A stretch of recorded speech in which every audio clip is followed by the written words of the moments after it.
അസ്സലാമു അലൈക്കും, welcome back to my channel. അപ്പോൾ എല്ലാവർക്കും എൻ്റെ പുതിയൊരു വീഡിയോയിലേക്ക് സ്വാഗതം. അപ്പോൾ ഇന്നത്തെ വ്ളോഗ് എന്ന് പറയണത് ഇത് നമ്മുടെ പെരുന്നാളിന് മുമ്പുള്ള ഒരു കല്യാണത്തിന് പോയ ഒരു വ്ളോഗാണ് കേട്ടോ. അപ്പോൾ കുറച്ച് തിരക്കൊക്കെ കാരണം കറക്റ്റ് സമയത്ത് വ്ളോഗ് അപ്ലോഡ് ചെയ്യാൻ വേണ്ടി പറ്റിയില്ല. അപ്പോൾ പിന്നെ വിചാരിച്ചു ഇപ്പോൾ പോസ്റ്റ് ചെയ്യാമെന്ന് വിചാരിച്ചിട്ടോ. ഞാനും അനിയും കൂടെ ഒരു കല്യാണത്തിന് പോണേനെ. മാലിങ്കരയിലാണ് കല്യാണം. അപ്പോൾ നമ്മൾ ചെട്ടിയിലേക്ക് വന്നപ്പോഴത്തേക്കും ജങ്കാർ വിട്ടുപോയി, പകരം വേറൊരു ജങ്കാർ വന്നിട്ടുണ്ടായിരുന്നു കേട്ടോ. രണ്ട് ചെങ്കാറുള്ളത് കൊണ്ട് പിന്നെ കുഴപ്പമൊന്നും ഉണ്ടായിരുന്നില്ല. അപ്പം തന്നെ വേറെ ചെങ്കാറ് വന്നിട്ടുണ്ടായിരുന്നു. അതുകൊണ്ട് അപ്പോൾ ഒരു സമാധാനമായിട്ടാണ്. പിന്നെ പെട്ടെന്ന് തന്നെ ചെങ്കാറി കയറി നമ്മൾ വേഗം തന്നെ അപ്പുറം അക്കരെ കടന്നിട്ടോ. ഈ കല്യാണത്തിൻ്റെ തലേ ദിവസം വരെയും ഭയങ്കര മഴയായിരുന്നു കേട്ടോ. അപ്പോൾ എങ്ങനെ കല്യാണത്തിന് പോകുമെന്ന് ആലോചിച്ചിട്ട് ഇങ്ങനെ ഇരിക്കണമായിരുന്നു. ഭാഗ്യത്തിന് അന്ന് നല്ല വെയിലായിരുന്നു, മഴയൊന്നും ഉണ്ടായിരുന്നില്ല. അതുകൊണ്ട് സമാധാനമായി. അപ്പം നമ്മൾ കല്യാണ ഹാളിൽ നിന്ന് എടുത്ത ഒരു ചെറിയൊരു വീഡിയോ ക്ലിപ്പാണ്. കൂടുതലായിട്ടും ഞാനൊന്നും എടുത്തില്ല. അങ്ങനെ നമ്മൾ ഫുഡൊക്കെ കഴിച്ച് അവിടെ നിന്ന് വേഗം ഇറങ്ങി. പിന്നെ എടവനക്കാട് എൻ്റെ ഒരു കസിൻ്റെ വീടുണ്ട്. അപ്പോൾ അവളുടെ വീട്ടിലേക്കൊന്ന് പോകാമെന്ന് വിചാരിച്ചിട്ടാണ്. അത് പെട്ടെന്ന് നമ്മൾ തീരുമാനിച്ചതാണ്. നമ്മൾ വീട്ടിൽ നിന്ന് ഇറങ്ങുമ്പോൾ അങ്ങനെയൊന്നും പ്ലാൻ ചെയ്തിട്ടുണ്ടായിരുന്നില്ല.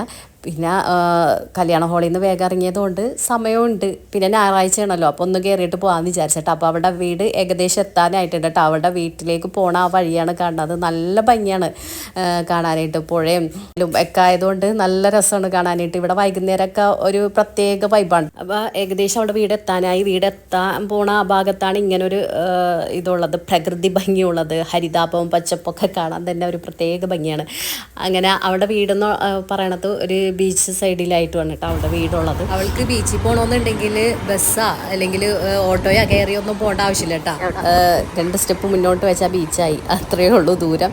അപ്പോൾ ഇതവളുടെ എന്താണ് വീടായിരുന്നു. ഇപ്പോൾ വീട് വിറ്റട്ടോ, റിസോർട്ടുകാർക്ക് കൊടുത്തു. അങ്ങനെ തന്നെ ഇങ്ങനെ തന്നെ പോയിക്കൂ. ചെളിയൊന്നും പ്രളയത്തിൻ്റെ ഒക്കെ ആ സമയത്ത് ഭയങ്കര ബുദ്ധിമുട്ടായിരുന്നു, വെള്ളമൊക്കെ കയറിയിട്ടൊക്കെ. അപ്പോൾ റിസ്ക് എടുക്കണ്ടല്ലോ എന്ന് വിചാരിച്ചിട്ട് റിസോർട്ടുകാരാണ് എടുത്തേക്കണത്. അപ്പോൾ ഇപ്പോൾ തൽക്കാലം അവൾ വീടിൻ്റെ പുറകിൽ ചെറിയൊരു തറവാട് വീടുണ്ട്. അപ്പോൾ അവിടെയാണ് ഇപ്പോൾ തൽക്കാലം താമസിക്കണത്. വീട് പണി കഴിഞ്ഞ ശേഷം അവരുടെ വീട്ടിലേക്ക് പോകും. അപ്പോൾ നമ്മൾ കുറച്ചായി ഇങ്ങോട്ടൊക്കെ വന്നിട്ട്, അതുകൊണ്ട് തന്നെ വഴിയൊക്കെ മാറ്റങ്ങൾ വന്നേക്കണം. അനിക്കാണെന്നുണ്ടെങ്കിൽ പെട്ടെന്ന് വഴി മറന്നു പോകട്ടെ അനി. പിന്നെ ഞാനാണ് അനിൻ്റെ ഗൈഡ്, വഴി കാണിച്ചു കൊടുക്കണ്ടേ. അപ്പോൾ കാണിച്ചു കൊടുത്തിട്ട് കൊണ്ടേ കുഴി ചാടിച്ചെന്ന് പറഞ്ഞ പോലെ ചെള്ളയിലാണ് കൊണ്ടേ നിർത്തിയത് വണ്ടി. അപ്പോഴാണ് മനസ്സിലായത് വഴി എന്തോ തെറ്റ് പറ്റിയിട്ടുണ്ട്. ചുരുക്കി പറഞ്ഞാൽ വഴി തെറ്റി. എന്നിട്ട് പിന്നെ അവിടെ നിന്ന് അവളെ ഫോൺ വിളിച്ചു സംസാരിച്ച് കഴിഞ്ഞപ്പോഴാണ് ഇതിലേക്കൂടി അല്ല വഴി, വേറെയാണ് വഴി എന്നുള്ളത്. അങ്ങനെ അവൾ റോട്ടിൽ വന്ന് നിൽക്കാമെന്ന് പറഞ്ഞിട്ടോ. തിരിച്ചിതേ വണ്ടി പുറകിലേക്ക് എടുക്കണേണ്. നമുക്ക് അവിടെ വീട്ടിലേക്ക് പോകണ്ടേ, അപ്പോൾ റോട്ടിലേക്ക് തന്നെ വീണ്ടും വരണം. അങ്ങനെ റോട്ടിലേക്ക് വന്നപ്പോഴത്തേക്ക് അവൾ അവിടെ റോട്ടിൽ ഇറങ്ങി നിന്നിട്ടുണ്ടായിരുന്നു കേട്ടോ. അപ്പോൾ പിന്നെ അവിടെ പുറകിൽ അങ്ങോട്ട് പോയി. തൊട്ടടുത്ത് തന്നെയാണ്, പക്ഷേ വഴി വേറെ ആയിരുന്നുള്ളൂ. അങ്ങനെ നമ്മൾ അവിടെ വീട്ടിലേക്ക് പോകണേ കേട്ടോ. അങ്ങനെ കുറച്ച് നേരം നമ്മളവിടെ സംസാരിച്ചൊക്കെ ഇരുന്നു കേട്ടോ. പിന്നെ നമ്മൾ ബിരിയാണിയൊക്കെ കഴിച്ച് വന്നിട്ട് അധികം നേരം ആകാത്തതുകൊണ്ട് തന്നെ അവൾ ചായ എടുക്കട്ടെ വെള്ളം എടുക്കട്ടെ എന്ന് ചോദിച്ചപ്പോൾ വേണ്ടാന്ന് പറഞ്ഞ് കുറച്ച് നേരം അങ്ങനെ സംസാരിച്ചിരുന്നതിന് ശേഷം പിന്നെ ഞാൻ പറഞ്ഞില്ലേ അവിടെ ബീച്ച് തൊട്ടടുത്തായതുകൊണ്ട് പിന്നെ നമുക്ക് എളുപ്പമാണല്ലോ ബീച്ചിലേക്ക് പോകാനായിട്ട്. അപ്പം നേരെ ഇങ്ങോട്ട് കയറി കേട്ടോ. കരയൊക്കെ കടലായി. അപ്പോൾ ദേ ഈ കല്ലിൽ കൂടെ അങ്ങനെ പാസ് ചെയ്ത് പോകണം. അവളാണെന്നുണ്ടെങ്കിൽ ആ പറയലും കയറലും കഴിഞ്ഞിട്ടാ. അവൾ പിന്നെ കയറി ശീലമുള്ളത് കൊണ്ടേ ഞാനപ്പോൾ ദേ ഹെൽമെറ്റ് പാടെയാണ് കയറാൻ വേണ്ടി പോയത്. എന്താണെന്നറിയില്ല, ഈ സാധനം തല വെച്ച് കഴിഞ്ഞാൽ പിന്നെ ഊരണം കാര്യം ഞാൻ മറക്കോട്ടെ. നിങ്ങൾക്കുണ്ട് അങ്ങനത്തെ പ്രശ്നം, എനിക്കതുണ്ട്.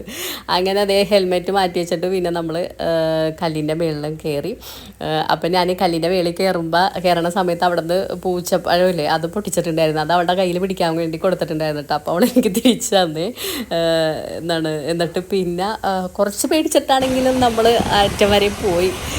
കുറച്ച് ഇതേപോലെ വീഡിയോ കാണുന്ന പോലെ അല്ല കേട്ടോ, കുറച്ച് ഇങ്ങനെ നീളത്തിലാണ് നീണ്ട് കിടക്കുന്നത്. ഇങ്ങനെ പേടിക്കാതിരിക്കും, അപ്പുറം കടലല്ലേ.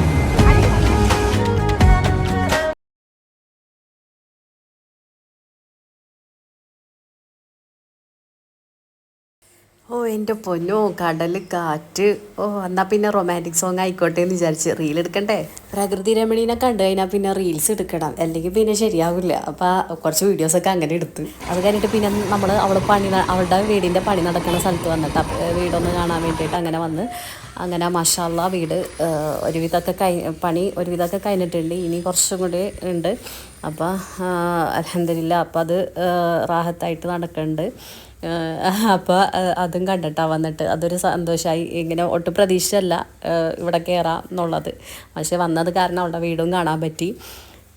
അങ്ങനെ ദേ റൂമും അടുക്കളയും ഒക്കെയാണ്, ഓപ്പൺ കിച്ചനാണ് കേട്ടോ. അപ്പോൾ അതൊക്കെ ചുറ്റി നടന്ന് കണ്ട് കുറച്ച് നേരമൊക്കെ വർത്തമാനം പറഞ്ഞിട്ട് പിന്നെ നമ്മൾ അവിടെ നിന്ന് ഇറങ്ങി. നമുക്ക് എറണാകുളത്ത് വന്നിട്ട് ഒരു കാര്യം കൂടി ഉണ്ടായിരുന്നു. അപ്പോൾ അത് കാരണം അവിടെ നിന്ന് വേഗം ഇറങ്ങി കേട്ടോ. അപ്പോൾ ചായയൊക്കെ കുടിക്കാൻ പറഞ്ഞിട്ട് ചായ ഒന്നും കുടിച്ചിട്ടുണ്ടായിരുന്നില്ല. അപ്പോൾ അവൾക്ക് നിർബന്ധം ചായ കുടിച്ചിട്ട് പോയാൽ മതി എന്ന് പറഞ്ഞിട്ട് അങ്ങനെ നമ്മൾ എടവനക്കാട് തന്നെയുള്ള ഒരു റെസ്റ്റോറൻറ്റാണ് ഇത്. അപ്പോൾ അവിടെ കയറി പോണ്ടാനി. ഇതാവുമ്പോൾ പിന്നെ ഇവിടെ നിന്ന് ചായ കുടിച്ചിട്ട് പോയാൽ മതിയല്ലോ, അങ്ങനെ ഓർത്തിട്ടാണ് ഇപ്പോൾ നിർബന്ധിച്ചിട്ട് ഇവിടെ കയറിയത് കേട്ടോ. അങ്ങനെ ഷവർമ്മയാണ് ഓർഡർ ചെയ്തത്. അപ്പോൾ എന്തായാലും ഓർഡർ ചെയ്യണമല്ലേ, കുറച്ച് കനത്തിലായിക്കോട്ടെ എന്ന് വിചാരിച്ച് അപ്പോൾ ഷവർമ്മ ഓർഡർ ചെയ്ത്. കൊള്ളാട്ടോ, നല്ല ഷവർമ്മയായിരുന്നു, ഫുൾ മീറ്റാണ് കേട്ടോ. വേറെ ഉരുളക്കിഴങ്ങ് അങ്ങനത്തെ ചപ്പും ചവറൊന്നും ഇല്ല, നല്ല ടേസ്റ്റുള്ള ഷവർമ്മ കേട്ടോ. അപ്പോൾ എടവനക്കാട് ആരെങ്കിലും ഇതുവഴി പോകണമെന്നുണ്ടെങ്കിൽ ഈ കഴിക്കാനൊക്കെ ഉണ്ടെങ്കിൽ ഇത് ഇവിടെ കയറി കഴിച്ചു, നല്ല ടേസ്റ്റ് ഉണ്ട്. അങ്ങനെ നമ്മൾ അവിടെ നിന്ന് കഴിച്ചു.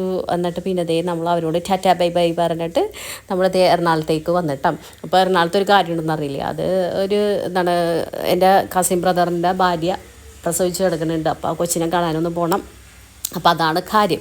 എന്നിട്ട് പിന്നെ അവിടെ നിന്ന് കുറച്ച് നേരം അവിടേക്ക് ഇരുന്ന ശേഷം പിന്നെ നമ്മൾ തിരിച്ച് വീട്ടിലേക്ക് പോയി. വീട്ടിലേക്ക് എത്തിയപ്പോഴത്തേക്കും രാത്രിയായി. അപ്പോൾ നല്ലൊരു ഡേ ആയിരുന്നു, പ്രതീക്ഷിക്കാത്ത കുറച്ച് കാര്യങ്ങളൊക്കെ നടന്നു. അപ്പോൾ വീഡിയോ ഞാനിവിടെ വൈകിട്ട് പിന്നീട്. അപ്പോൾ നെക്സ്റ്റ് വീഡിയോ ആയിട്ട് വീണ്ടും വരാം കേട്ടോ. Bye bye.